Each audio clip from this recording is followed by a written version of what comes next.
Yo, what is up YouTube, man? Today I'm going to be showing you guys how to make the best multi-position defender in NBA 2K22 current gen. If you guys are new, man, make sure to drop me a like and subscribe. Of course, I would appreciate it. This build is going to be like no other multi-position defender you have ever seen before. With the position, you can go small forward, you can go power forward. We're going to go power forward today. Now, with the pie chart, you can make this with the pure red pie chart where you only care about defense. You can make it with the more red than green, but honestly, the best way I found to make this build is with the green-red pie chart, the Hall of Fame defense, and you will have Hall of Fame shooting on this multi-position defender. With the physical profile, if you care about vertical, you can go with that one. If not, if you're all in on the speed, you can go with the top one. Either of those are fine. I'm going to go with the speed because that is what most people prefer. Now with the badges, so shooting, you want to max out mid-range, three-point free throw, and you could put up some post-fade to get a couple more shooting badges if you want. If you want to put the attributes elsewhere, you don't have to worry about putting this up. With the defense, interior, pretty much you're going to max everything. Now, there is a trick to get this build name. You don't want the offensive rebound to be too high on this build, or it will change it to just a glass cleaner. But as long as you go to, say, 70, 71, 72, 73, 74, something like that is fine. Now you have 125 attributes left. 129, my bad. So this is what I would do. I would put up the ball handle, pass accuracy, and post control to get 10 playmaking badges. This is going to give you the ability to get playmaking takeover on this multi-position defender. With the rest, I would put it on driving dunk and driving layup. We're not going to be getting contact dunks, so I just want to have a driving dunk rating, so when I do drive in, I can dunk it. But if you don't care about playmaking, you can still be okay without it. You could just put up close shot, driving layup, driving dunk, and standing dunk to be more of a bully in the paint.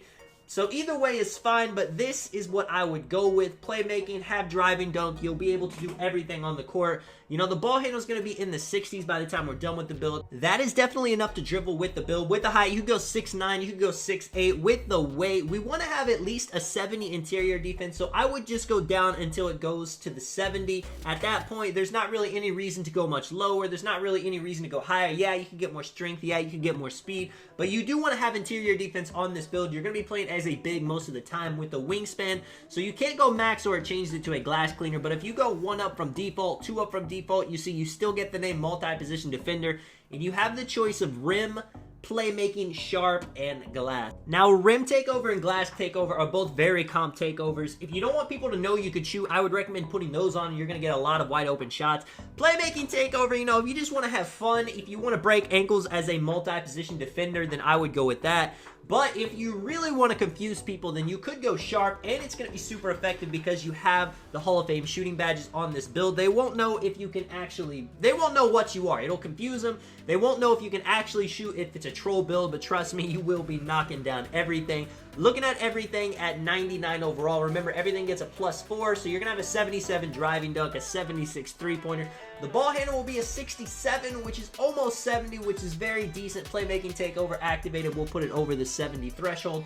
86 defensive rebounding. All the defensive stats are in a solid place. And the speed and acceleration will be in the mid-80s. With the finishing badges, we're going to go posterizer. Easy enough. Only one. That's what you got to put it on. With the shooting badges, you're going to want Hot Zone Hunter for sure. You're going to want Sniper for sure. With the rest, it really depends on if you're playing as a catch-and-shoot player. Maybe you're somebody that likes to dribble a bit with your build. You're going to want Stop and Pop more. Maybe you want Mismatch Expert. You could actually play with another center on this build. Yeah, you can't combo up like crazy, but you could do enough to get yourself open, and things like Lucky 7 will come in handy. Green Machine is always nice. Fade Ace, you can fade with this build. It's not the highest rating, but it will be consistent. With the playmaking badges, you're going to want Quick First Step Gold. You're going to want some Unpluckable for everybody trying to steal everything. You're going to want Bailout, Bullet Passer if you're trying to dodge your teammates, and then Glue Hands, Quick Chain, Hyperdrive. Depending on if you want to dribble, if you just want to catch and shoot more, choose those badges. And Downhill could be great if you're a rec player. When it comes to the defensive badges, it is a very tough choice because yeah, you get 20, but you would love to have more. You want so many badges to be Hall of Fame.